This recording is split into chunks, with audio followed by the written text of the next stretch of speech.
Welcome to Above the Garage. Hi, friends. Welcome to our discussion of episode 7 of Cape Fear. Let's do our round of introductions and dive in. Hi, I'm Rachel. Hi, I'm Aubrey. And I'm Kate.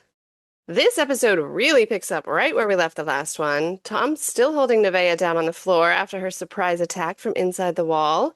He tells Anna to go get the gun and train it on Nevaeh while he goes across the street to Max's house to find Zach. Yeah, he gives Anna the code, and I think it's significant because he said the code is Nat's birthday, and whether or not Natalie already knew that, she knows it now. So I think that comes into play later on when she gets access to the safe. Yeah, it's so funny because anytime anybody punches in a code in a movie or a show or whatever, and they show a close-up of it, I'm like trying not to blink, like trying to get the code, like memorize the code. Just in case, Like I'm going to break into their safe afterwards. Yeah. Before Tom gets there, Zach and Max are just calmly discussing plans to go fishing again. Scopolamine Zach is really selling the whole Max Katie is my actual dad thing, and Max is, obviously, loving it. Natalie's going through Nevaeh's bag, and she finds the jammer and some vials of drugs before Nevaeh successfully calls Anna's bluff and gets up. She was right about Anna, but miscalculated on the Natalie front. Didn't even see Natalie's pepper spray coming. Natalie makes some seriously stupid decisions too, especially in this episode, but she's easily my favorite of the Bodens. Tom's arrived at Max's, and after some angry banging on the door, Max lets him in pretty easily. If he wasn't angry enough, he hears Zach call Max his dad, and immediately Tom starts dragging Zach out of the house into the street.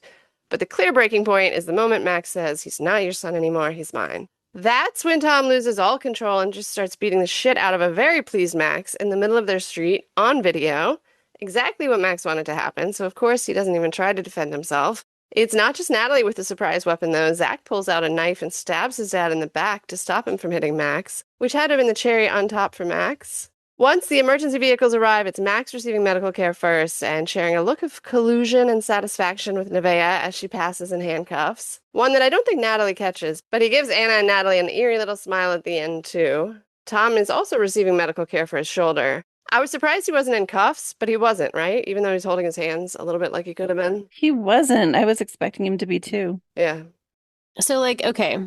A lot to unpack. Yeah. Absolute chaos for the opening of this episode. Mm-hmm. Yeah, it was fun. It was fun. I liked it.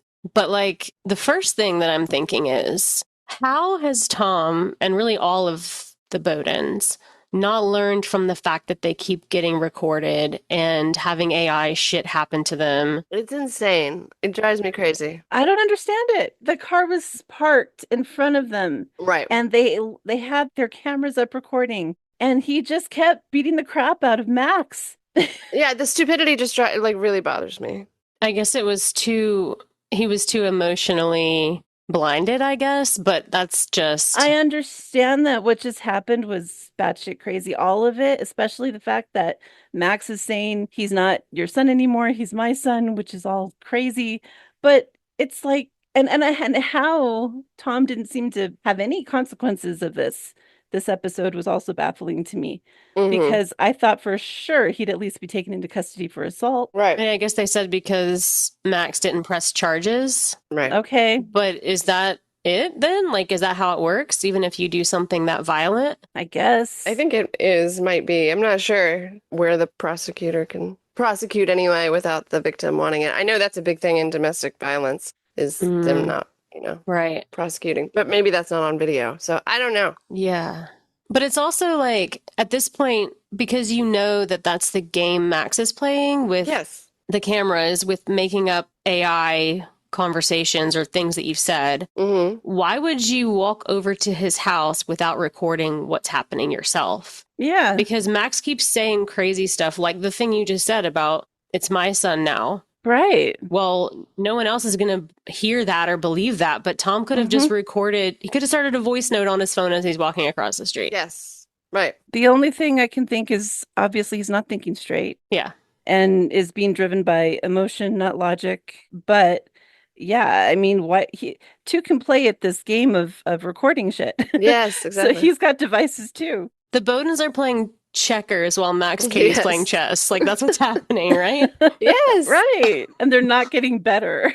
And like they've now recognized he's playing chess and they continue to play checkers, which is just mind-blowing to me. Yep. It's frustrating to watch. And especially when you realize he's not fighting back, it becomes very obvious. Like, he's not punching me back and he's smiling about it. Yes. This is what he wants. Maybe stop. I'm losing. Yeah. Yeah. Completely provoking. Yeah. I also love, well, I don't know if love is the right word, but now that we're learning the way Zach's mind has gone, so now Zach like is fully converted apparently and sees Max as his father or whatever. When Tom comes pounding on the door, Zach is just like, what does this guy want? Like, he's so Yeah, that was funny. What does this guy want? And it also means that the last episode, when Zach said, I'm worried about my dad, he definitely was not talking about Tom. For sure. As Tom thought he was. Yeah. Right.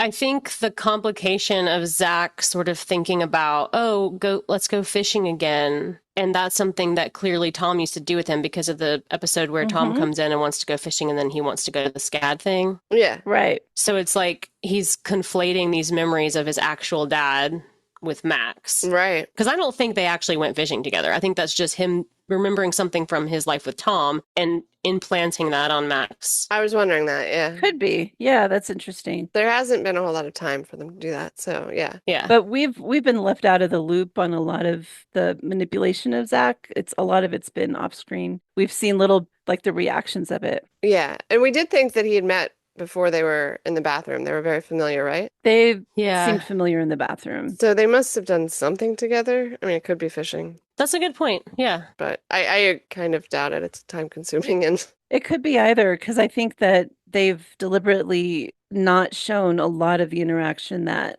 Zach and Max have already had. Right. Yeah. Because this is quite a leap for Zach to be so, saying all of these things like, leave my dad alone, and just so fully referring to Max as father. This has been a long drawn out process that they've been brainwashing Zach. For sure. Yeah. So I guess it could be either way. It just struck me as... I think that's a good point, Aubrey, because maybe he is imposing that memory from Tom onto Max of the fishing. Because he's really fully believing this now. So I feel like he obviously has memories of his actual dad, but he's just replacing who is in the memory. They've probably been using that drug, and I don't know what they do to him when he's on the drug, but telling him things, just trying to brainwash him into this new way of belief and thinking of his own life.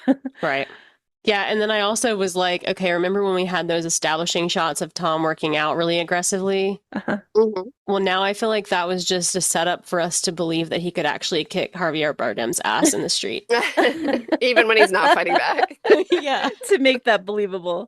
Because the first punch, I was like, no, man, I don't know. Well, yeah, especially after they've established that Javier Bardem can kick like 3 guys' asses in the prison gym. Exactly. Yeah. You have to show that they're equally matched in their aggressive workout routines. They're not equally. Yeah. Yeah. That's It's funny. But I do think if he had tried, he probably could have leveled Tom if he had really been fighting back. Oh, yes, 100%. Yeah. They're not even in their workout regime, I don't think. It's like you were saying about him taunting Tom, like this is what he wanted. He wants Tom to be the bad guy in this situation. Yeah, it was perfect for Max. Yeah. I mean, he already had him on video in the bar, but like this is just gravy. Good work. Yeah. Now you can really paint him as violent and aggressive and pattern of exactly. Yeah, totally. Do we think the women in the car that were filming it were planned to be there? Like that was a setup? I don't know. But I kind of think at this point, it doesn't matter because people are always going to be around. And people always seem to have cameras out. Yeah. And I don't think they're all plants. I think it's just the way the world is now. Exactly. Yeah. I don't think that was a plan. I don't think he knew what time all of this was going to go down and he was going to come, or that it would blow up in the street. I mean, yes, he could aim for those things, but I don't think they were probably a plant. Right. Yeah, you're right. Because there'd be too many coincidences to coincide at the same time. I just think he could count on, I mean, he also gets lucky, but there's always people with videos, exactly like Rachel said. Yeah. Always working out in their favor. Which is definitely a commentary in the show, so that makes sense. Yeah. And then this escalates to Zach stabbing Tom in the back to get him to stop beating up Max, which is just, I don't know. All of this is so crazy to me, the way this all unfolded. Yeah. I also feel like Tom recovered from that quick. Uh-huh. Yes, the shoulder stabbing. Being stabbed? I don't know, man. That'd lay me out for a few days. Yeah, I think there's some important stuff in there. It's all those muscles he's built up. Maybe it was a solid back. Bounced right off. I don't know. Kate, in your summary, I think you mentioned the look that Nevaeh and Max exchanged. They just smiled at each other. Of course, Nevaeh is like grinning from ear to ear, like this all worked out exactly as she wanted, or something. And Max is sort of like grinning at her, giving her a wink or something, or an equivalent of a wink. He's proud of her. Yeah, but she's the victim. Like she's going to be hurt by all this. She's taking the fall. She thinks she's doing it of her own volition, but she's the one that's going to actually go down for stuff, and everybody else is somehow managing to get through this unscathed for now. Do we know how old she is? Is she 18? No, because he was only in prison for 17 years. I was thinking about this literally this morning. Yeah. I was like, so she has to be under 17. And he must have been pretty quick with this affair, because she's certainly, at least 15, 16, right? Yeah, exactly. Right. So hopefully her underagedness will help her, but he doesn't mind throwing her under the bus. I have a wild counter theory that I feel as if I should present just in case it's right on the 2% chance. Go for it. I'm wondering if the smile between Max and Nevaeh could very possibly be him actually being glad she's getting arrested and stopped from what she's doing. And it's kind of like, obviously, we're seeing what we're assuming are faked messages between them. Like when he shows Natalie the phone and he's like, hey, I told her to stop bothering you. And we're thinking, well, of course, he's faking that to try to get closer to Natalie. Right. But when you find out that Natalie is potentially his daughter, which we still don't know for sure. Right. It's kind of like, was he moving across the street just to get closer to Natalie because she's really his daughter? And he's kind of pushing against Anna, like not wanting her to know that, because there's also the foreshadowing with like Anna's father wanting to know his grandkids and her like not wanting that. I don't know. There's something about that kind of links to this in my mind. But like all of the other fuckery has been done by Juliette Lewis. Like, I'm wondering if it's possible that Juliette Lewis is the one who's behind the manipulation with Nevaeh. That's a good idea. Yeah, I like that thought. Like the messages between Max and Nevaeh were real. Yeah. And it's like a double bluff almost, like making us think we're showing you one thing so that you'll think the other thing. And really it's the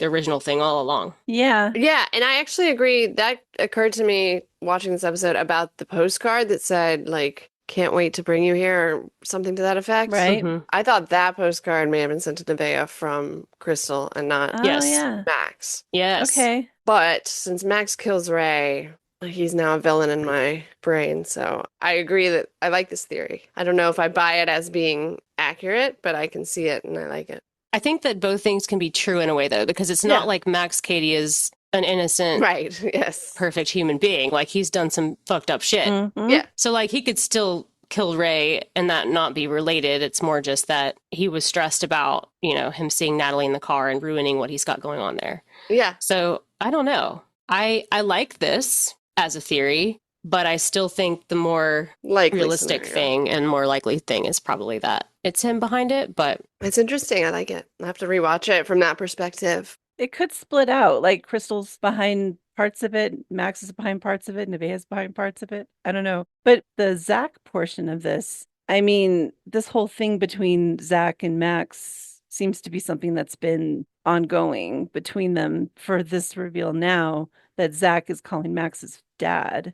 Yeah, that's probably a hang up with this theory because he's like Max is going along with it. Yeah, he's not denying it, saying, I don't know why he's saying this. He just, I had nothing to do with that. He's not even denying it. He's full on saying, he's not your son anymore. He's mine. Yeah, I think that's the main thing that doesn't fit with this concept.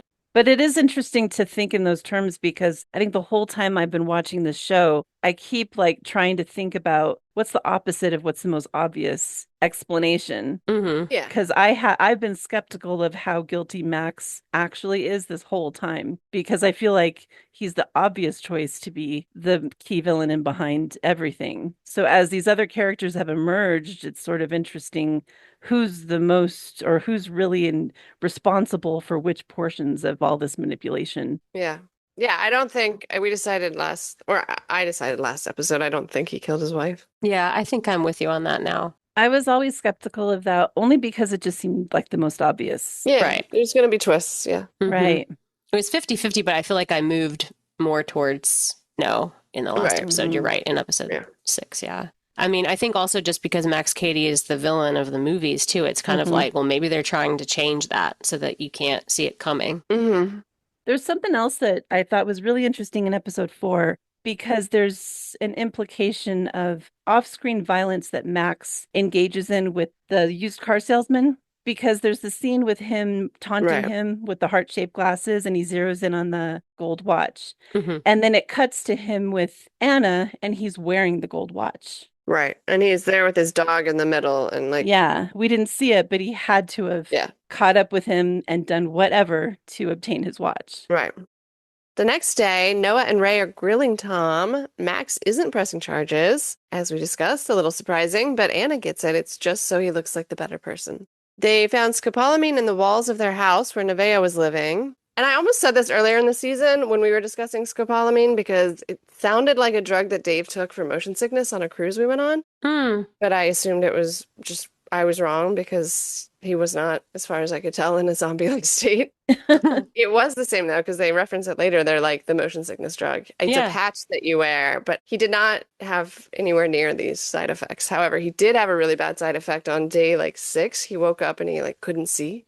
Ooh. Wow. Yeah, I can't remember if it was just really blurry. Whatever it was, he freaked out. He was terrified. I have heard of people having crazy side effects on that type of drug. Yeah. Well, we went to the medical suite and they were immediately oh, are you wearing a scopolamine patch? I hate when people do that. It's so funny too that this is coming out in this episode for me, the alteration of someone's personality and stuff, because one of my managers went on a cruise and she gets horrible motion sickness. So she tried this patch. Yeah. And she said that it literally turned her into a different person. She Really? said I had blackouts where I don't remember what happened, but my husband told me how I was behaving. He said I was so I was so different. I was acting completely out of character. She said that at one point she went to a convenience store and she just remembered she ended up buying all of this ridiculous crap that she didn't need at all. She goes in for specific items and she comes out with sunglasses and all these trinkets and stuff, and stuff she would have normally bought. That's crazy. I can't believe it's legal. Right. Yeah. It did help. It helped a lot with the motion sickness, just for the record, in its defense. I have really bad motion sickness too. And I to the point that I get scared about, well, I'm just scared about being dizzy or nauseous in general. That's the worst feeling in the world to me. And I had a minor surgery earlier this year and the anesthetic was a deeper level than I'm used to for small things. And they gave me a patch, and now I'm wondering if it was that. But I kept it on for 2 days, and I didn't go blind or buy random shit. So. Right. I love how random these possible side effects are, just from the small sample that we have. May go on shopping sprees, may go blind. Great. So in Zach's case, they're saying that he was given a higher dose than would have been normal. Much higher, yeah. And the consistency of it, right? Because it was just just a constant flow of it. Yeah. And there was also an element if he was already predisposed or if he had an underlying condition prior to this that exacerbates it. Yeah. Which he was already, going to therapy and maybe was depressed or something like that. Yeah. He was just sort of a perfect storm of a person to manipulate in this way. Right. Scary. Anyway, it annoys me so much that Noah feels comfortable being pissed off that Max is knee-deep in the organization she spent her whole life building, considering she's the one who forced him into it without a second thought. I gotta say the actual line, which is, this motherfucker's balls deep in the organization I helped create. That's right. Thank you. That's what she said. Thank you very much. And I was very proud of CCH Pounder for the delivery on that, because I don't know how she got through it without laughing. Yeah, no. That was hilarious. It's unfortunate I don't like her character, but good job. I do think it's interesting that they had Noah and also Ray really go ahead and believe this at this point. Because I don't feel like they still even have proof. They just have what they're telling them. Right, and they were so Noah specifically was so hardcore on Max's side. Is that what you mean? No, she's come around, which I'm glad she has, but I'm glad that they didn't stretch it and continue to make everybody be like, "Are you sure? We don't believe you." Like, just that's kind of repetitive. But I don't know what this particular incident, like why this caused them to change their mind. I guess it was pretty crazy to have Nevaeh living in their walls. That's what I was thinking. I think that was a step beyond what had happened prior. There was a lot of suspicion prior, but now they knew for sure that she'd been living in their house. They found behind the walls where she had a nest of food and where she'd been sleeping and everything, plus the drugs. Right, but they don't know that Max made her do it. It's still exactly. There still should be some doubt there if they believed him so adamantly before. Right. No, but there was the bizarreness of Zach and Max and the exchange between them. Yeah, but nobody they'd have to trust them on that, is what I'm trying to say. Like, they didn't video it. Right, because he didn't record himself, right. like you said. Right. So it's like now they're trusting the pieces of information that tie Max to this that only the Bodens would have proof of. And it's the same kind of as what was happening before, where they were saying what was happening and nobody was believing it. Yeah. Yeah. Okay. Exactly. Yeah, that's true. So in this scene too, Ray tells Anna that he pulled up the plates from the car that Juliette Lewis's character had been driving. So he says the owner is Val Tierney and he was going to go investigate that. Yeah. The meeting ends when Tom and Anna get a call that prompts them to rush over to the hospital that Zach is at.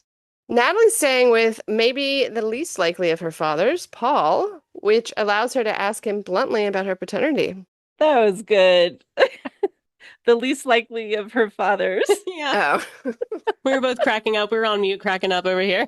It's true. That's great. That's right. It just did occur to me, too, that she has multiple fathers that she can choose from. It's like Mamma Mia up in here. But he's probably not going to get much more work, Paul. Maybe. I liked him. It was nice to see his face, at least. And it makes sense how shocked she is that for once she's not lied to.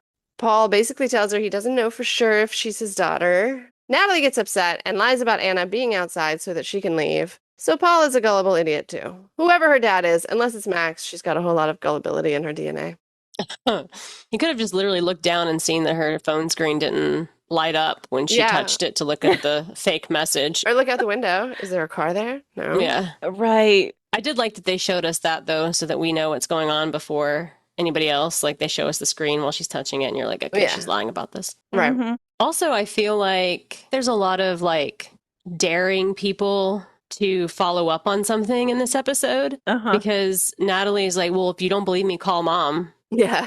You know? He's like, oh, God, no, not that. Yeah, never. Just going to trust you. And then later with the hairs, which we can talk about when we get there, there's just a lot of, like, I'm presenting you with a situation that makes you have false confidence in this. Right. I guess. And I am so confident in your laziness or whatever reason you're not going to follow through with this, and I'm going to give it to you. Yeah. Or you just trust me just because I've offered anything about it. Yeah. It is really strange to me that due to the circumstances of Anna and Tom and Anna and Paul at the time, and this the timing of the pregnancy itself, it is strange to me that they never did a paternity test. Yeah, very. Like, why is this not something that they don't know for sure at this stage in time? I mean, I think it's just because literally any other option except it being Paul's, it looks really, really bad. Right. For them all. More of a mistrial, all the things. Yeah, both of the other men. If it's Tom, it looks bad because it means they were having sex in the middle of the trial or before the trial. And then if it's Max, it's like even worse. Max. Yeah, right. So what are they going to do? But wouldn't Paul want to know? Like, even if they kept it on the DL, like, don't you think Paul would really want to know if this is his real daughter? Maybe not. Yeah, I think Paul is the only one that I agree he would be the most likely to want it, but he seems to like having a daughter. Yeah. Okay. I think he'd be happier to believe it than to find out it's not true. Yeah. I just think it's so funny that Natalie's the only one saying this whole episode. Didn't you get a paternity test? Yeah, I would have if I were him. Yeah. They won't let Tom and Anna see Zach since that's not how psych holds work. And since, on top of that, he's still fully in the throes of whatever it is that has him believing Max Cady is his biological father, he probably wouldn't want to see them. The doctor emphasizes that the amount of scopolamine he's been given and the time for which he'd been given it is an unknown that could even mean permanent psychosis. Walking back to their car, Tom stops and tells Anna about a dream that he had the other night about his parents predicting his brother's death. Only in the end, though he didn't have the ability to say it out loud to Anna, it seems his brother morphs into Zach. The scene with the psych doctor was the first time that they mentioned scopolamine definitively, right? Like they actually said the name of the drug? I think so. Yes, unless they said it in the Noah scene. One of the scenes they call it a motion sickness drug. I'm assuming that was the Noah scene. I think so, yeah. Yeah, I don't know that they used the actual name in that scene. But first episode, let's say we can Definitely this is the first definitively, episode. yes. So I just want a moment of silence for Kate calling the exact drug that was going to be brought up. Oh. Yeah, I mean, I have to give a lot of credit to Google and my very easy search term, what do you blow in people's faces? I don't think Google should get credit for anything ever again, but yes, otherwise. I love how that sounded like Kate was accepting an awards speech. I'd like to thank Google. I'd like to thank. Yeah. But we're not thanking Google, so it's fine. I'll take the credit. Awesome. I am brilliant. Thank you. Yes, please take it. Yes. I really like this actor that plays the psych doctor, though. Do you guys know him? He's familiar to me. I don't know his name. He's familiar and I don't know it, yeah. Yeah. Yeah, it's Patrick Fischler. He's been in a ton of shows and movies, and I always like him. So, yeah. Shout out to. I feel like he's done a lot of comedy. I feel like I've seen him in sitcoms and stuff. Yeah, and he's been in like Mad Men and shows in that realm. I don't know if you guys ever saw the show Barry. Yeah. I love that show. He's in that show. But yeah, like throw a rock and you can hit a show he's been in. He's like been in a lot of stuff. Yeah. We knew that Zach was getting therapy, but did they ever mention any prescribed drugs he was already taking for that? I don't think so. He was definitely in therapy, and then his dad fired them. Mm-hmm. He may not have been. I just wondered if he was already taking something that might have mixed with. Yeah, I mean, it seems very likely, but they didn't say it, so yeah. Yeah. I really loved the shots of the parking garage, like the wide shots with the clouds overhead, and it just looked really nice. Yeah. Tom gets in the car after describing the dream, right as Anna is getting a call from Natalie about her conversation with Paul, and Anna is infuriating to me as always.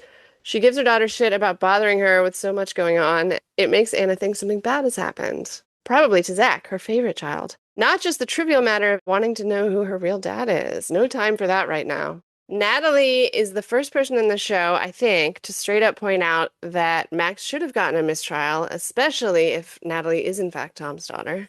Yeah, I think she's the smartest person in this show, even though she makes some bad judgment calls in this episode. So bad, but also bad. she is. She like always has the logical. Yeah, she picks up on things that other people seem to either miss or ignore. Right. And she has the simple answer for things like, let's go ask him what he wants, or let's move. How about that? Let's try these things first. Right. But maybe somebody who's saying, let's move, maybe you shouldn't also then get in his car. But that's okay. She's 17. No, that's insane. That's insane. So insane. Well, and regarding the paternity question, I guess I can understand what you guys were saying before about the optics, but now she's a grown person who would really like to know who her father is, I think. And because there's all these questions around that period of time, she's probably like, what the heck is Paul really my dad? There seems to be questions around whether that's really the case. And then later on, the question expands. But it may totally make sense. She should want to know who her father is. Yeah, I think she would get a paternity test. It's just all this has happened so quickly that she's just started to think about all this. Sure. No, there's a lot going on within a short amount of time. Yeah. She's taken in a lot of new information. And I also feel like more confirmation of Max being her dad versus Tom, if it's not Paul, because Anna's real secretive about stuff anyway. But if it was Tom, I feel like you could just be like, you could have that conversation with Natalie. Yeah. With the understanding that we can't advertise this because, and she's 17, she'll understand that. She's old enough to like understand the problems with it, even though at this point she'd probably out it though to save Max. She's rebelling and stuff, so she may. You're right. That's probably the only reason. That's a good point. Previous to this though. But now her thinking that Max is her dad, I feel like is making that even worse, which like obviously Anna doesn't know that yet, but I don't know. You're right. It could go either way. But I was just thinking maybe Anna's being so cagey because she knows it's Max. Mm-hmm. Yeah. And that's like, you definitely can't tell her that, Definitely. You could maybe tell her about Tom, but you definitely can't tell her it's Max. I still just hate so much her attitude of being like annoyed by her daughter needing things. Uh-huh. Because all she cares about is her son, who she can't even parent right now. So maybe give your daughter a moment of your attention. She's like, is it an emergency? Why are you calling me? Right. Yes. Right. What is the purpose of this call? This is an emergency for Natalie. I mean, it's something that's seriously It's on her mind. huge. She wants to talk to her mom about. And then Anna's annoyed because the house isn't burning down. But literally, if Natalie was just calling to say, like, where's that jacket? Right. It's your daughter, dude. Yes. Exactly. Your daughter should be able to call you anytime she wants. Yeah. Because you know that if it were reversed and it was Zach, the whole world would shut down so that Anna could address Zach. Yeah. Yeah. No matter what it was.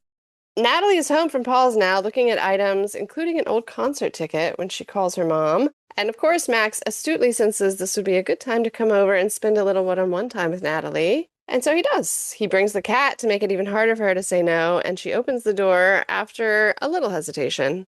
I really like the way Javier speaks in this scene. The way he says, I am okay, are you okay, was interesting, and I could never do it justice, so just rewatch it. It's very cool. Yeah. He just has a way about him in all of these scenes with him, with Natalie, with him, with Zach, or even with Tom and even with Anna. He just has this charm about him that's like hypnotic. Yeah. It's like what Faith was saying about he gets you under his spell or he has this control over you. And I think people just fall into this with him without even realizing it. Yeah. And he tweaks it a little from person to person, but it's really interesting to watch. Yeah. He knows exactly the buttons to push for each one of them. Many props to Javier Bardem. Yep. He has really good cadence, though. You're right. Like, just the way he chooses to emphasize certain things in the sentence, it just is it's unusual in an intriguing way, for sure. Yeah. But he judges from her answer that she buys her parents' story, and so he retells his defense that Nevaeh's a solo agent. He's done nothing but discourage her from bothering the Bodens, and then he shows her a few texts to back it up. So easily fabricated, Natalie, but it does the job. Enough so that Natalie decides she's going with Max on whatever trip he's embarking upon, despite knowing absolutely no details about it, not where to, how far, how long, who they're going to see, etc. Easily her stupidest move so far. Well, except drinking all day, every day. I don't know. Maybe it's a tie. When he says, like, I have to get on the road, and it's clearly a lure for Natalie, Yes. he's just like, I can't answer your question. Bye. And just, like, turns around and knows that she's going to be staring after him like, well, guess I'm going. Yeah. And he's just recently told her that he will answer her question. So, like, this is just very clearly controlling. Yeah. You got to come with me for me to answer you. I suppose she gets partial credit for going to get a gun. I mean, if she'd hit it better or, like, taken care with it, instead it ends up... Well, yeah, I mean, she put it in a place where she would not be able to use it if she really needed it. Right. And it's easily found. It's just in a bag that, like, you can see the shape of things in. Like, yeah. I don't know. It ends up making things so much worse. It's still, yes, at least she had the thought to arm herself. To take something for protection. But, yeah. I mean, the pepper spray was probably a better thing for her to have on her. She could keep it on her person just in case anything weird happened with Max. That would at least be something smart to just have as a defense. When Natalie opens the safe, though, I was like, Tom, that's too many guns. I mean, he just had like a row of them. It's the South, Aubrey, you know. I know, but it's just like she was choosing a candy. Right. Yeah. From the row. Yeah. I'm curious how much experience she's actually had with it. Like, do they teach their kids? I feel like they might have because she knew how to use the shotgun pretty fluidly. Oh, that's right. Yes, so definitely. She shot that drone out of the sky with So if he'd taken Zach fishing, I wonder if he hunts or if he'd ever taken them hunting. It would make sense. Shotgun especially. Maybe or just trained them on it or something just for safety, possibly. Yeah. Yeah. Seems likely here. This was the part where I started to wonder, though, like, Nevaeh faking all of this with Max, she's taking on all of the responsibility by doing this, by agreeing to it, if he's putting her up to it. And she seems happy about that. Her frontal cortex has not been fully formed yet. That's fair. Well, and I think she's got to be under his control too, in a way, to the point where she's happy to do it. Yeah. Also, that somehow she's been convinced that this is what she wants. So, like, whatever outcome or whatever consequence she's willing to face, because almost like she's working for a cause, even though it's sort of a weird thing, but somehow I think she's been manipulated and brainwashed in a different direction than Zach was in order to do the manipulation of the kids. Right. I think I would like to see more about her. Like, she's such a big question mark, and there's just so little we Mhm. know about her, and she's just this villain, that manic gremlin that runs around causing chaos, which is cool and all, but like, why? I would like to understand Yeah. how she got there. I mean, she's not even living at home. She's living in a crypt. She's living in the walls of the Bowden's house. I mean, Hmm. she's doing weird stuff. And She murdered her mom or had Zach do it. Like, that's a lot. exactly. Yeah, that's a lot. I could say that for sure. Confidently. Horrible things. Yeah, really bad. Yeah, I mean, I think you said that at the beginning, Kate, about her just taking the fall for this, but it's just, yeah, it just continues to be like, why though, dude? Like, Yeah. Mhm. don't let him get away with this. But And do you think it's true that do you really do you believe she's his daughter? Is I that don't in know, question too? man. Now that she has Natalie in the mix, it seems like I'm questioning it more, but how though? Yeah, because the mom would know, right? You'd think. And she doesn't want her to be involved with Max. It didn't seem. Unless the mom also had was juggling three men like Anna at the same time. Exactly. Yes. That's what we need to know. And in that case, yeah, I think the story makes sense where Nevaeh is not the daughter. Because the mom is under the impression that Max is the father. While Natalie collects her gun, Max is injecting a drug into a peach with a syringe. Now that everybody's armed, it's time to go. The peach thing really brought into focus Zach standing in the doorway eating the peach a couple episodes ago. Oh, shoot. Oh, good call. Yeah. You're right. Like she was probably injecting it in there. Maybe it makes it tasteless or something. Right. That's smart. Well, and he asks her later, like, how does it taste? Like, Yeah. nothing. It tastes great. And she didn't seem to detect anything in the taste of it. Yeah, that's a good call. Although, so it could be, I wonder if it's the same. I don't think it's the same tranquilizer though, right? It's whatever he gave Natalie made her, it knocked her out. Right. Yeah, it could be something else, but they're just using the same method of delivery. Yeah, it could be. Yeah, I like that. I think you're right. I still can't believe Natalie never asks where they're going. Insanity. At least not until they're well on the road and she starts seeing signs and where are we going? Right. She is perma-drunk, though, so maybe she can use that as an excuse. Don't Fear the Reaper is playing as they drive, and Max does some light psychoanalysis of Anna while he drives. Says Anna has spent her life hiding from herself. That's why she drank. That's why she slept around. He also tells her that Paul was not faithful to her mom. So if we can trust Max, which we absolutely cannot, he and Anna got close after his wife disappeared, but back then they thought she had just left him. Mm-hmm. And then, yeah, presumably Natalie is at least starting to put together the fact that there's a third competitor for her biological father. I feel like every single time a scene starts where one of these people, I guess mainly just Max, Tom, and Anna that were involved in what happened back at the trial time, starts giving information about what happened, it's like, oh, cool, we're getting new information. And then you're like, all of it could be lies. Yes, You can't exactly. trust any of them. Yeah, but at least I was surprised a couple episodes ago when we were given the information that maybe they knew each other before the trial, you know? Yeah, yeah. You're getting little tidbits that are probably real, mixed in with a bunch of stuff that you're just like, I am questioning every word of this. Yeah. And he's doing a great job again of like very subtly making her mom less appealing to her, like just making her mom seem like she was a mess and she was hiding things. And right. And he turns her off of one of her other possible dads, Paul. Says that he was cheating on her. Yeah, right. He's knocking them all out.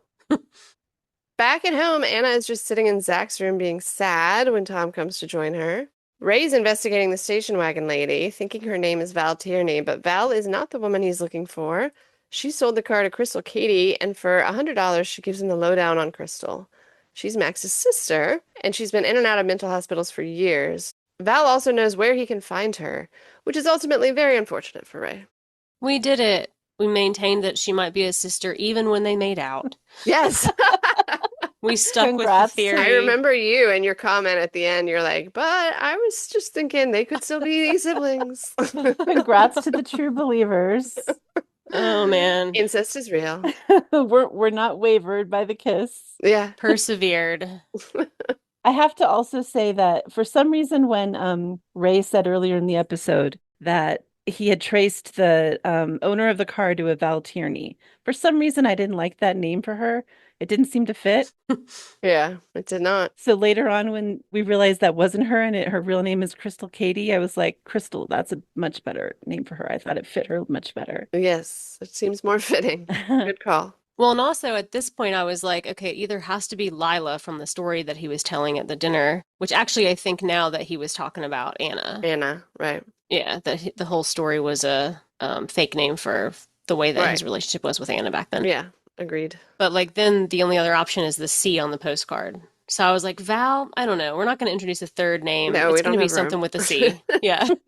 People look at their phones while they watch TV these days. We can't have as many characters. Don't look at your phone while you watch this because it's beautiful. It really is so beautiful. I'm obsessed with all of the cinematography in this show. Mm-hmm. But I've said that many times. Okay. Max is having one of his worst brain glitches, or faking one anyway, making Natalie nervous enough to remind him that she's shared her location with her friends, when in fact she turned location sharing off when she left Paul's house. And Max finds it hysterical when she asks if he's kidnapping her. Can't be, because he didn't even invite her to come, right? Silly. Just the subliminal invite. That's all. Exactly. He finally tells her the destination. They're going to visit his parents, and it's going to suck. So he's glad he has company. And then we finally learn about the cage via Max catching Natalie up on his childhood. He was indeed put in dog cages as a punishment for not speaking English, even though he had come from Spain. His dad raised dogs. There was a stepmom in the picture, but she never defended Max or wanted him there. And then Max loses control of the car entirely. Natalie manages to steer them to the shoulder while he's still suffering and screaming. He's nearly crying when he tells Natalie about them breaking his skull in prison, and implies his current relapse is due to Tom then hitting him in the head repeatedly the other night. Max asks Natalie to drive, at which point I wondered if he was faking this attack because he must know she's drunk. I thought he was setting her up for a DUI, but that is not what happens. I agree that I thought that it was a fake attack, but I thought it was because maybe he knew that she didn't have a license. Because in the episode where that too, Zach had his therapy and Anna won't drive with her, bailed on all the things that she was supposed to do. All the things, yeah. Exactly. I was like, well, maybe Nevaeh mentioned that as like part of her fact gathering. Right. And he knows that she doesn't have a license and he's trying to get her arrested for driving without a license. Yeah, drunk and without a license. Double whammy. Yeah. But it seemed like a pretty legit brain situation. I don't know. Great acting on Max's part if it was fake. If it was fake, yeah, because I believed it was real, but I think all of that is also, you never know. You can't believe anything. You never know what is manipulating and what isn't. Right. I also just don't know how many pills can work that fast. So I was like, you see in movies and shows and stuff where somebody's like, give me my pills for my heart. And then like 3 seconds later, they're fine. Yeah, and it helps immediately. Yes. And you're like, really? Right. Does it work like that? Maybe. In fact, I instantly thought of that when you questioned that, Aubrey. I was like, well, I've seen people taking heart medicines on TV. Like in Dumb and Dumber, for instance. Yeah. I just really wanted to comment on after she asked the question, are you kidnapping me? And he gives her the look over and over and over again, like that double take, triple take, quadruple take. I thought that was hysterical. And obviously it makes her laugh. It makes him laugh. And it's, again, what he does that is charming and instantly like puts you at ease, and making people laugh it creates endorphins that makes you trust people. So I thought it was really funny, but also really smart too. Yeah. Especially for a question like, are you kidnapping me? Yeah. I feel like I would be extremely wary of him, even when I was a teenager. Maybe that's not a fair thing for me to say because I'm 40 years old now and I have perspective on this. But like, I do think that there's another angle you can play, which I don't think is what's happening with Natalie, but of like, it's really hard to push back against somebody, even if you're questioning something. Mm-hmm. Like to just be like that bold about it. I would just be like, oh, I just got to sit here and like endure this, or like, maybe it's fine. And you're not going to say anything about it. Do you know what I mean? Like you kind of go into yourself, and it's like, it's very difficult to like, even if you're in an uncomfortable situation as a woman or of any gender, but like, I do think maybe women deal with this more than men. Mm-hmm. It's like, if I'm in an uncomfortable situation with a man, it's like, there's a part of you that feels like you're just supposed to laugh and smile. Do you know what I mean? Exactly. No, I totally know what you mean. And it's like, no, that's horrible. Don't do that. But you're conditioned to kind of be nervous. Also, if you're locked in a car, like if you're stuck in a situation like that where you're in a car with a person and you start to get scared, or you start to think that you're not in a safe situation, there's ways you can play it. And I've heard of situations where people who are victims will play into whatever situation it is, and they'll play into the humor of it. They'll play into whatever the fantasy is that the perpetrator seems to be going along with. Yeah. And that saves them a lot of the time because they play into it. Yeah. And if it's an attraction thing or whatever. So in this case, even though I felt like Natalie's reaction was very genuine, she could have also been playing into the humor of it to keep him in a safe place and not ruffle anything so that it doesn't escalate into anything that could be dangerous. Yeah, because what is she going to do? She can't just jump out of the car. Yeah. And it is, his next point is, did I ask you to get in my car? Like, she's the one who invited herself on his road trip. Yeah, I mean, I definitely think that she's buying it, but exactly, like, even if she wasn't. Uh-huh. Because she definitely looked scared a few times when she's looking at the signs of the direction they're going, and she's asking, where are we going? Mhm. And she's starting to get nervous, even though she put herself in that situation. But it's still, it raises her spidey senses that, what did I get myself into? Even if she's the one who voluntarily got in the car, what did I get myself into? Yeah.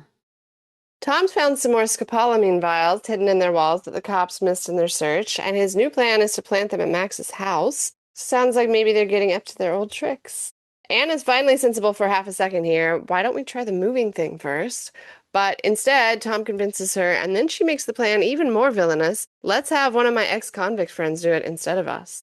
I assumed she was talking about Ray, and I was furious, but even when we find out later who she's talking about, I think she's an awful person. Before this, I just didn't like her, and I thought she was a bad mom, but this crosses all the way into bad human for me. Yeah, I have a lot to say about that dad scene. Me too.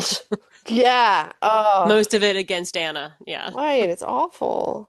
So Tom didn't really find more scopolamine in the walls, right? That seems way too coincidental to me. What do you think he did? You think he sourced it from his drug dealer? Or he grabbed it out of Nevaeh's bag. Okay. When the contents of her bag fell on the floor. That seems a little too pre-planny for Tom because he was in an emotional spiral at that point. So probably not. Right. I don't know. I just feel like it's way too coincidental that he just was like, oh, whoops, they missed it. Yeah, and it's crazy that they would have missed it, period, and that he would have found it. Yeah, I don't disagree. It's specifically what they would have been looking for. Sourcing it from his acid dealer seems like another option. A more believable option to me. Except that the whole point of this is he's assuming that Nevaeh's prints will be on it. So the prints are the thing that are supposed to tie her and Max working together, not just the vials. Oh, okay. True, but can't you just get prints with tape and then just put them on something else? If they have them. I mean, I think you can, but do they have access to that? I mean, she was living in their house, so surely there's something, right? You sound like a master criminal, Aubrey. I'm impressed. I know, this is really... Don't let me live in your walls, you guys. I think what you're saying is possible, but they would need the right equipment. They need to make sure that it was really her prints. Mm-hmm. Yeah. This is probably far-fetched. I don't know. It felt very coincidental to me. Yeah, no, I get that. I just thought he found him. I don't know. Yeah, I also accepted that at face value, but doesn't mean that's correct. I typically give dumb people too much credit in shows, so this is the opposite. No, Tom shouldn't be given this kind of credit. Oh no, yeah, yeah. Natalie's enjoying driving for once, as we discussed earlier. Her mom wouldn't take her driving in an earlier episode, and while she drives, Max tells her about his baptism in Cape Fear River at Bluffs Point. That he still can't swim, but his father forced him into the river anyway. And it worked in some way. He came out of that water cleansed, a whole different person, he says. No details provided on what that means exactly. They reach their destination and Max finally draws a line at her actually going up to the house with him. So she does what any of us would do instead and visits the dogs. There's a super sweet little puppy she's playing with when she's surprised by a visitor who is not thrilled with her touching the puppy. Asks her how she'd like it if he just came up and pet her. Natalie introduces herself. He does not, though we later learn his name is Luke. At first, I wondered if this guy might look like the Adam AI photo, but then I realized he could definitely be the product of a Max and his sister Crystal incestuous relationship. Oh, shit. That didn't occur to me at all. That's crazy. No. Mostly the curly hair and eyes, but for the incest portion, the way that he acts. Oh, yeah, because my last bullet, when I was taking notes on this part, underneath creepy was maybe this is an inbred sibling or something. Yeah. Because of his behavior, he was just so off. Yeah, he was very off. And he wanted to kiss his maybe sister too, if that is true. Yep. This is wild, you guys. Natalie politely declines his generous offer. Because that's totally normal to just ask a total stranger, can I kiss you? Yeah.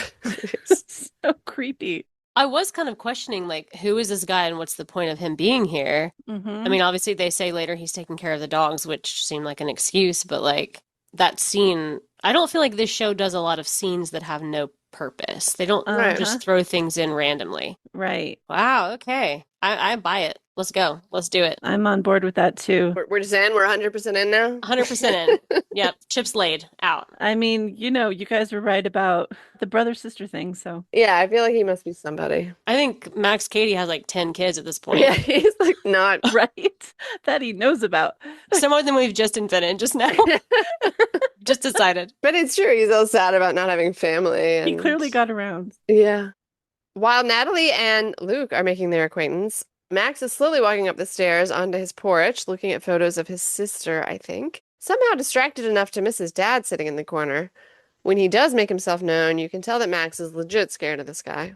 And he's an absolute dick. I'm surprised Max calls him Papa. For the father's part, he calls Max a mongrel and wants him gone. So Max gets to the point. He's looking for his sister Crystal. Calls his dad old man here, too. So is this who he was on the phone with in that previous episode about Crystal?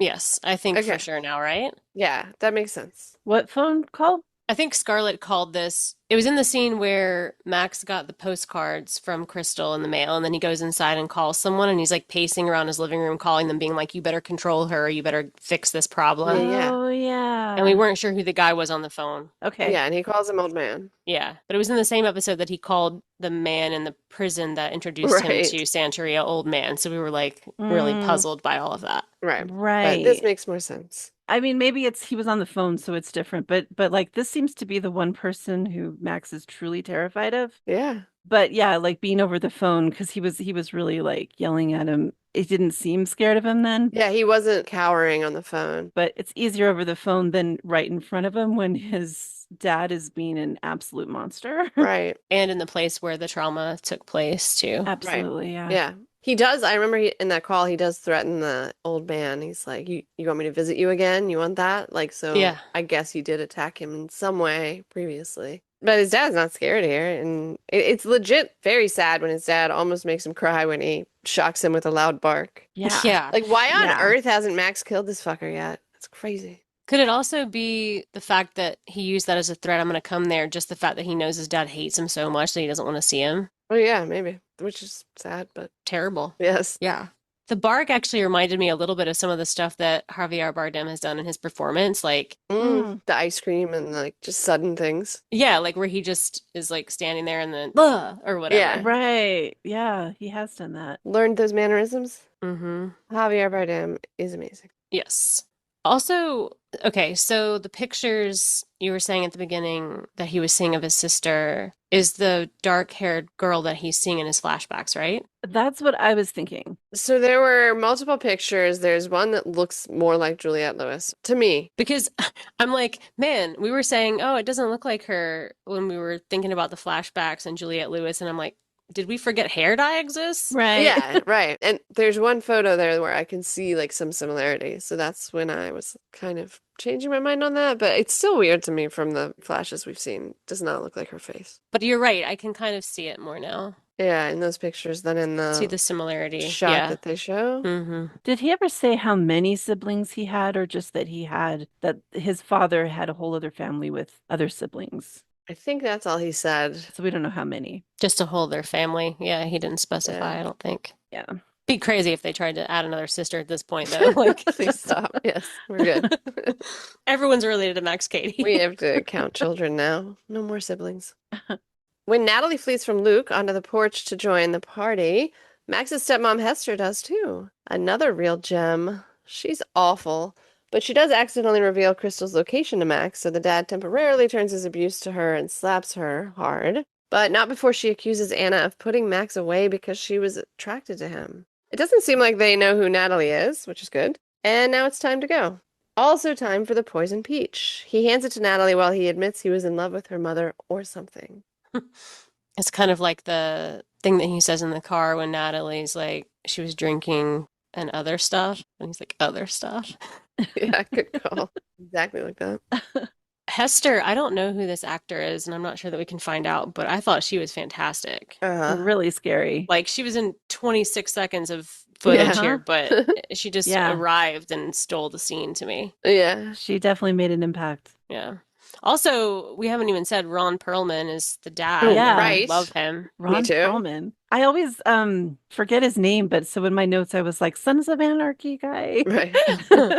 His name is pretty well drilled into my brain for some reason. But I mean, Yeah. the reason is he's great and I love seeing him. Yeah, Mhm. he's great. They've broken out a lot of new characters and new fantastic actors in this episode, so that's fun. Yeah.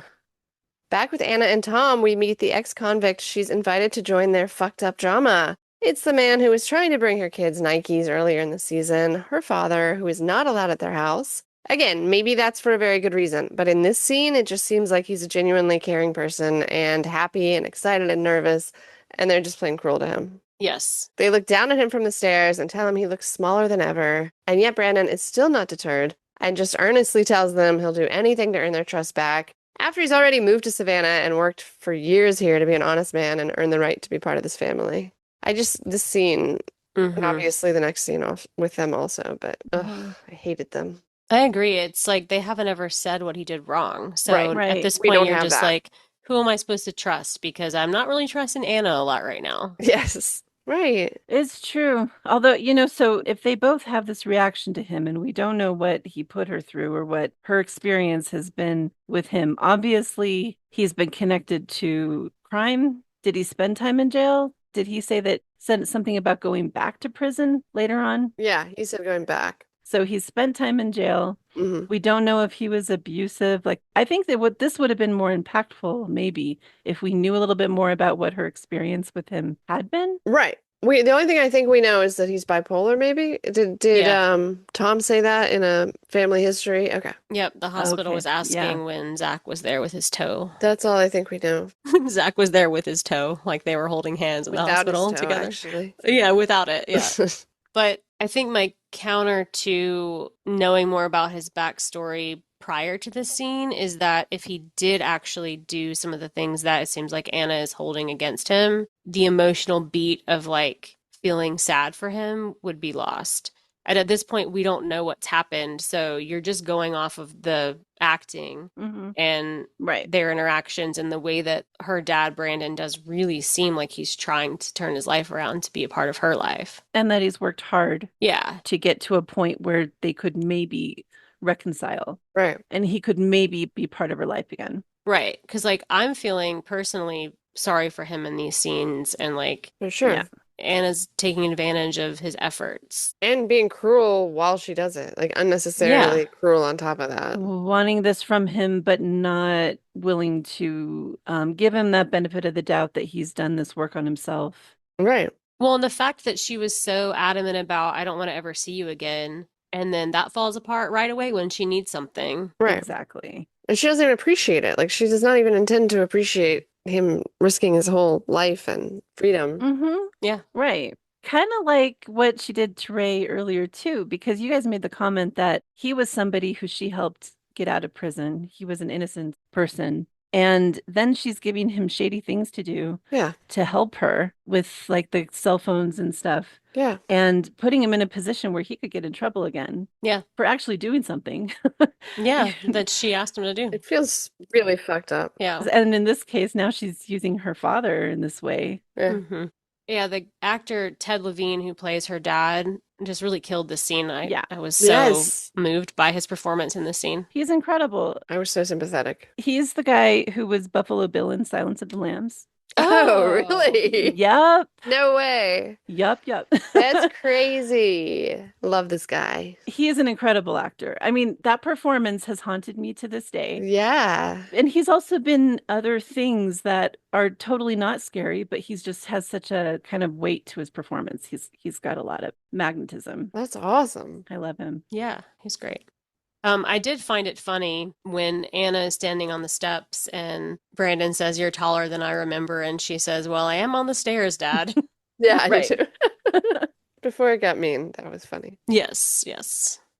Ray has unfortunately found Crystal Katie in her station wagon at around the same time Max is headed over there with a drugged Natalie. Ray puts on gloves before breaking into the houseboat, but why does he assume Crystal's not there if her car is there? He didn't really try to gain legal entry very hard, right? I didn't understand that either because I think he only made it as far into that front room, which seemed to be sort of a kitcheny area. But that boat, you saw a wider shot later on, Yeah, there was a lot more to that boat. There were rooms back that she could have been hiding in. right. I don't get the sense that he did a thorough search of the boat before he left to go see Max. I don't know why he went into the boat, though, is my question. Without, like, there's a car there. Was he saying hello? Was he trying to get anybody's attention or did he knock? I mean, Yeah, he he broke knocked. the window, so But there's very that. quickly, Yeah.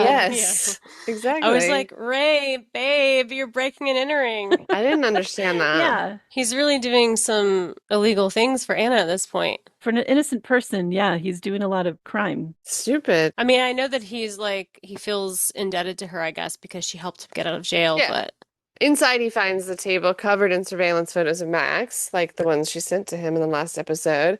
And then he notices the cold beer out on the counter. So Right. that means she's almost certainly on the property somewhere, or definitely was very recently. Not too many places to hide. So I'm assuming she was inside the boat somewhere. Yeah. In a closet maybe or something. I don't know. And he doesn't rush out then either. He like keeps taking pictures and Mhm. I mean, he clearly that makes him nervous and he knows he needs to leave, but I don't know, it was strange. Brandon has just learned what Anna and Tom actually want from him, despite the fact that he's worked so hard to clean up his life and earn his way back into his family's lives. He explains to her the consequences if he gets caught doing what she wants. He'll go back and spend the rest of his life in prison when right now he has a job and a house, nothing like theirs, but he doesn't need that, and he's clearly proud of everything that he's built, honestly. But he essentially agrees in exchange for dinner with Anna once a month and access to his grandkids, which even that she initially refuses, but obviously gives in.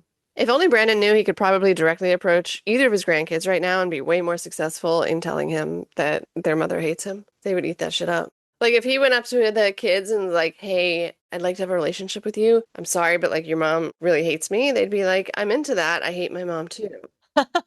great point, yes. They would have that in common. Exactly. Yes. I mean, like, her vouching for him is not going to help him get closer to them at this point, but he doesn't know that. And it doesn't matter. The point is, I think the scene is so shitty, what she's asking of him, all of it. Yeah. And I think the entire plan is extremely dumb, too. Of course. I was gonna It's say so that too. transparent. Like, come on. Yeah. And then she calls it in later. Yeah. Stop it. Plus the fact that she seems to see her father as this enormous threat to herself, to her kids. She like, you think I'd ever let you see my kids? Like, she seems to be wanting to protect her kids against her own father. Despite all of the work he's done, he seems to have come a long way. And, we don't know what his past is, but whatever. And at the same time, she's doing this. The thing she's asking him to do is against another threat, Max, who she sees as a threat against her kids. And it's almost like either the lesser of two evils or the devil or fighting fire with fire. I can't figure out, but there seems to be an irony there as well. That she's using one perceived threat One against her threat kids. to fight the other threat. Yeah. Like, she already sees her father as a threat. She doesn't want her father anywhere near her kids. At least that's what it's been so far. And then there's this other threat she sees to her kids. So let's bring in this one threat that I've been trying to keep away from my kids. And the exchange is he wants more time with Anna and he wants to see his grandkids. Is she really making that trade that she's been trying to protect her kids from her point of view this whole time, to fight this other threat against her kids? Yeah. And it's just sort of a weird circle that I started thinking about. Yeah, I mean, it seems like either she doesn't really believe the threat of her dad the way that she's saying, or it's like a lesser evil. Right. But I guess it makes me wonder if that entire thing was like advance apologies to Anna if her dad turns out to be a complete monster, but like a petty thing. And it could be. A petty response to something. Yeah. Versus a real threat. I mean, I was just looking back at my notes. I saw the part where I had written down, like, wait, where does Anna's dad work? And it had that Viridian, that name tag that was on his shirt. Oh, yeah. And he's a real He was estate just cute in agent. this little thing. And I was just Oh. like, he's got like a legit job It's and a he's really legit making an job. effort. He's really is trying trying to have hard. a nice life and she's just fucking it up. He's adorable from all we know. Well, and it's really hard. I mean, Yeah. it does seem clear that he's been doing the work, trying to make amends and build a legitimate life for himself that he is hopeful will put him in her good graces that she will give him a chance at a relationship and, by extension, also with his grandchildren. And she's just clinging to whatever the past is, which we don't even know, which, yeah, it does make us more sympathetic towards him. And all it does is make her look like more of a bitch. Right. And she's supposed to be the opposite type of person. Somebody that like is really fighting for like the freedom of people who are perceived as criminals. Maybe they have a history, whatever. And getting back on their feet after whatever's happened to them. And because, you know, presumably whatever his crimes were, he did his time. Yes. He's paid his debt. And now he should be given a second chance. Right. Which he seems to be doing. And he's not, like, I don't get the impression he's doing it. Like, I think primarily he's driven by this want to be part of the family again. But he's also, like, really proud of his home, which is probably, like, some super basic apartment with just, like, his most basic needs. But you can tell he's really proud of it when he talks about it. Yeah. And also, I think it doesn't take away from the work that he's done. We're talking about this guy like we think he's this fantastic man. He could have done horrible shit. He's fine. He's probably an asshole at some point. But they haven't shown us, so. From what we know, it doesn't take away from the fact that he actually did it. Because plenty of people can like want to do things for selfish reasons, but actually committing your life to turning things around because of that, like we're mostly motivated by love or relationships with other people. So right. And that's that's fine. And also he was bipolar, so I'm not also excusing him from whatever crimes he did, but we also know that he has like chemical imbalance in his brain that probably affected actions earlier in life. It would be very helpful to know what happened. Yeah. Right. And if he's getting the treatment he needs, medication, therapy, whatever. Yeah. Which maybe is part of what he's doing to kind of prove that, you know, he's turned his life around, is that he's getting help. Right. Yeah. Ray calls Anna with the update on Crystal Katie, Max's sister, being the stalker, which reminds Anna that his family wasn't at his trial and his sister was institutionalized at the time. She doesn't seem to know all that much about him, really, but she dismisses all this in order to get back to their master plan of planting drugs in Max's house before he gets home. Max arrives at his sister's place while Natalie's drugged and asleep in the car, so he borrows her gun and approaches Ray. Funny seeing you here. The conversation is awkward, but not too insane yet. Ray tries to use the opportunity for a little motivational speaking, telling Max that letting it go is the greatest feeling in the world, until Ray sees Natalie passed out in the passenger seat of Max's car, and Max doesn't even give him a chance to discuss it. He just shoots Ray repeatedly. It's too bad because I liked Ray a lot, so now I have to dislike Max. I did too. I know, it's so sad. And what was it exactly that he was preventing? Because we know more about the situation with Natalie than Ray does. Ray sees Natalie, she could have just been sleeping. But, you know, it looked like he was about to approach her. So I guess what Max was preventing was Ray discovering that she was drugged. I mean, if Ray reported to Anna, hey, your daughter's in Max Katie's car in North Carolina, like everyone is fucked. That's true. So yeah, it would have been a quick phone call from him to Anna. Like Max would have gotten in so much trouble for that because that's kidnapping, right? Yeah. I mean, it's going to look like it. They can spin it that way. They can spin it that way. Even though she voluntarily got in the car, they can definitely spin it that way. Is she 18? She's not, right? No. Probably like 17. She's 17. I feel like even if she got in voluntarily, that's still like, yeah, you just took a kid over state lines without asking their parents' permission to do that. Yeah. I still don't think it's like kill him worthy, but yeah. He could have knocked him out just to buy him time, but he still saw her. He saw her. He still saw her in the car. I think it'd be better to let her wake up and discuss it all, but no, he didn't. He made a very abrupt decision. Yeah. Abrupt decision. Yeah. And also now the gun is going back to Natalie's house. I don't really know what that means, but. And it's Tom's gun. So he used Tom's gun to kill Ray. Yeah. I do think that will come up again. Yeah. Natalie wakes up in the car disoriented and off balance and asks Max where they found his wife's body. A few more questions, does a little math, and realizes Max is telling her that he is her biological father. And then to make it feel more official, he baptizes her in the same river that he was baptized in. Natalie tells Max she doesn't feel different after, unlike his story, and she cries on him, and they hug to the sound of thunder. His Orisha's storm thing that you said, yeah. That was a good observation. Mm-hmm. Yeah, there's a lot of it. I feel like it's not a good omen for Natalie. Yeah.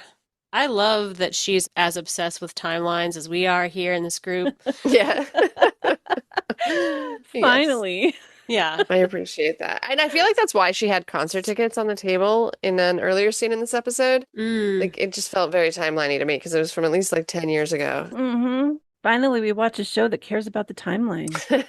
Yep. And a character that brings it up. And she does math quickly because I would have had to count that out in my fingers. Yeah. The October to July. This is a very minor detail, but I really like that they are sticking with the nipple piercing because you can see it through her shirt. Oh, nice. Continuity. Yeah. Committed to the nipple piercing. I like it. Yeah. Totally adjacent to this scene, just not about the scene. How do you guys feel about swimming in lakes? Because that water looked really gross. Hard pass. Yeah. Thank you.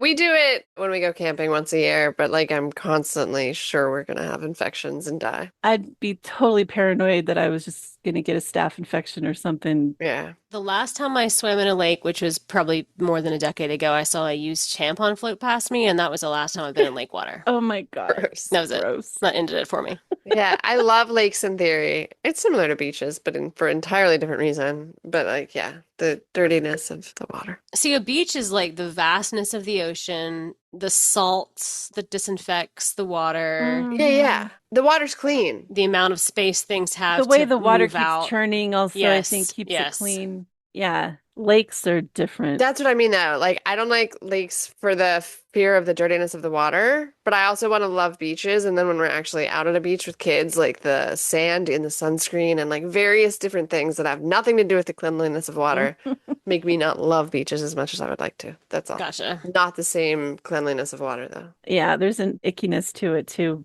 Everything fun has a dark side. Yeah, it's exactly. Nothing is You're all right. good or bad, which is like the whole point of the show, right? That's right. That's absolutely true. Not really. Everybody in the show sucks, but everyone now that Ray is dead and Max is bad. I like Natalie still. Bad decisions aside. Oh yeah, I like Yeah, that. Natalie. That's right. Right. She's figuring things out. Oh, and the dad. He's amazing. Perfect. An angel, as far as we know. Brandon? Anna's dad. Yes. Brandon. An angel. We've been given no reason to suspect otherwise. It's true. We're not going to buy into that 95% off screen. Right. Now, fast forward to the next episode, and it's like something terrible, you know? I know. They're going to give us flashbacks that we're going to be eating our words. It's possible to flip that. When they pull it back up to Natalie's house later, he gives her a hair so she can DNA test it for real, for proof that he is her father. And then he reminds her to take her bag with her, the one with the gun that was just used to kill Ray. Evil genius that he is. Anna and Tom are staring at each other when she comes inside, and Anna immediately hides the phone. But when Natalie leaves, she calls, presumably using one of Zach's burners, and reports drugs in Max's house. Her voice is so recognizable, though, so it's so stupid. Like, yeah, I don't even really know what to say about that. She's just an idiot. I mean, wouldn't you have someone call from somewhere else? And I mean, I get it's a burner phone, but just not her. Or like alter your voice somehow. Yeah. Those calls are recorded, right? So Yeah. Try. At least, like, even if you do it yourself. Lower it, raise Yeah, it, something. change your accent, anything. yeah, there's no attempt made. But I did have a chuckle as you were giving your recap, Kate, where he's handing her the bag with the gun in it, and it's like, oh, here, don't forget your murder weapon. Right. Like, this is like the easiest discarding of a murder weapon off Ever of his in person any ever. show. And just hands it over to her and put it back in your dad's safe. Make sure to Just put be this sure. right back. Exactly. Right. God. I assume that Ray is in the trunk. That's what it seemed like. Yeah. That when he closed the trunk earlier when they were at the lake, that he put Yeah. Ray in the trunk of his car. I hadn't put that together. Ugh. Yeah, which brings a new horror to Natalie having to ride in the car with Ray's dead body in the trunk, not knowing it was back there. Right. That's awful. So this is the part where I was like, all right, he's giving her the beard hairs for the Yes. Right. for the test. Which I feel clearly she's not going to use, but yeah.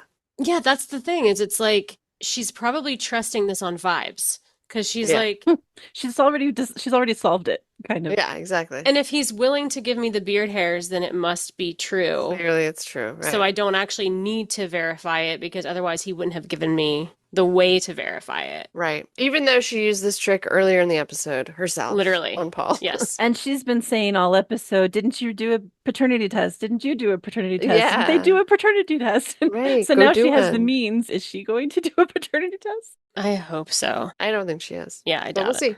Oh. I hope we're wrong. I do like her. I do kind of think that our theory about Anna and Tom having done like an evidence planting type thing during the case is maybe Yeah. fading in my mind a little bit just because of how ill-equipped they seemed to handle the exact same situation a second time. Yeah, And they that's true. never say it to each don't other. They never reference say, like, having remember done the it. last time? Like, Right. That's true. We learned this from the yeah, which they could be doing just to bury the lead for the audience, but I just feel like Right. that would not be a natural way to converse with someone if you had done this before. So what other thing do you think they did? I have absolutely no idea. Yeah, I don't have any ideas on that either, but I agree. Huh. I keep thinking about Anna saying that she overcorrected when they were high, and she's like, Yeah. my whole life was an overcorrection. And I'm like, Yeah. how does that fit into this? Like, Right. was the whole relationship with Tom a fake to try to cover for the Max relationship? I don't know. Oh, that's a good one. I like that. Get herself out of the other, I mean, she doesn't actually need anything to get herself out of a previous engagement. She just needs to break it off. But the thing with Max coming to light, Yeah. like that would bury maybe suspicions about that. I don't know. I could just maybe see her trying to put Tom forward as like, yeah, he's the dad of these kids. Right. And this is shady, but it covers for a shadier thing. Exactly. If Max is really Natalie's father, do you think Tom is aware of this? And that's part of what they were covering up? No, because Tom asks her in the yard after they leave Max's house after the dinner scene. He's like, what was going on between you? So he seemed surprised by that. Okay, so he's questioning. You had no idea before that, it seemed. And him being clueless is more on par with Tom's character. Exactly. Well, looking forward to where this is going now for sure. Yeah, I me know. too. I love it. Sometimes we do shows where I'm not like excited to watch the next episode, but I am excited to watch the next episode of these. And it's nice when, even though this is based off of previous adaptations, it's nice we don't really know where it's going. We don't really know what the outcome's going to be. Right. So that's cool. It's fun. It seems very different from what you guys have said, so I like that a lot. Definitely. Yeah. Unless you're holding back this whole time. Yeah. And you know how it's going to end, and you're just staying quiet. That's all just exactly what happened in the movies. There's only one thing really that could be. That you're holding back. Yeah. There's one very specific thing that I haven't mentioned that I will tell you in the final episode. Nice. That's good. Thank you. Look forward to it. All right. I guess that's a wrap on our discussion of Cape Fear episode 7. Come back next week for episode 8. And also check out our Silo discussions, which we are doing simultaneously on Fridays because they both come out on Apple TV. Thanks for listening. Bye.